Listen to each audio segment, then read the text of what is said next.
கல் இருக்குதுன்னு சொல்லிட்டு நானும் செக் பண்ணுறதுக்கு போனேன். செக் பண்ண போனாக்கா விஜய் ஹாஸ்பிட்டல்லையும் அப்போலோ ஹாஸ்பிட்டல்லையும் சொன்னாங்க 15.20மா அதை ரிமூவ் பண்ணாக்கா பித்தப்பையில் போயிடும் அப்படின்னு சொன்னாங்க. நான் சரின்னு செக் பண்ணிட்டு கம்முன்னு விட்டுட்டேன். அதெல்லாம் ஒன்றும் இருக்காது அப்படின்னு வயிறு மட்டும் வலிச்சுட்டே இருக்குது. அப்படியே விட்டுட்டேன். 8 வருஷம் ஆயிடுச்சு. ரொம்ப பெருசாகிடுச்சின்னு சொன்னாங்க. அப்போது ஒரு நாளைக்கு 3 லிம்கா வச்சுருப்பேன். அப்போது காலையில் ஒன்று, மத்தியானம் ஒன்று, நைட்டு ஒன்று அப்படி தான் இருக்கணும். அப்படி இல்லைன்னு வச்சுக்கோங்களேன், என்னால் தூங்க முடியாது, நிற்க முடியாது, யாருக்கிட்டேயும் பேச முடியாது. அந்த வயிற்று வலியினால் ரொம்ப துடிச்சுன்னு இருந்தேன்.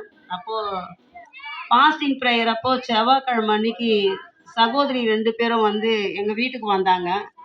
வரும்பொழுது நீங்கள் என்ன எங்கள் வீட்டுக்கு வரீங்கன்னு திருத்தி விட்டேன். அவங்க கிறிஸ்டினு, நான் இந்து. எங்கள் கடவுள் காப்பாற்றாத நீங்கள் வந்ததும் எங்களுக்கு காப்பாற்றுவாங்களா? கிளம்பு, நீ வராத எங்கள் வீட்டுக்கு அப்படின்னு சொன்னேன். ஏன் ஜெயந்தி அன்பாக பேசுவ, ஏன் இப்படி பேசுகிற?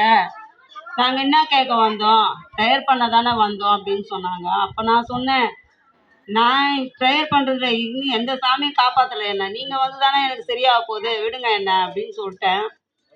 அவங்க எனக்கு ஒரு டம்ளர் தண்ணி கொடுமான்னு கேட்டாங்க. சரி பாவம், நம்ம ஏன் அவங்கள திருத்துறோம்னு சொல்லி கூப்பிட்டேன்.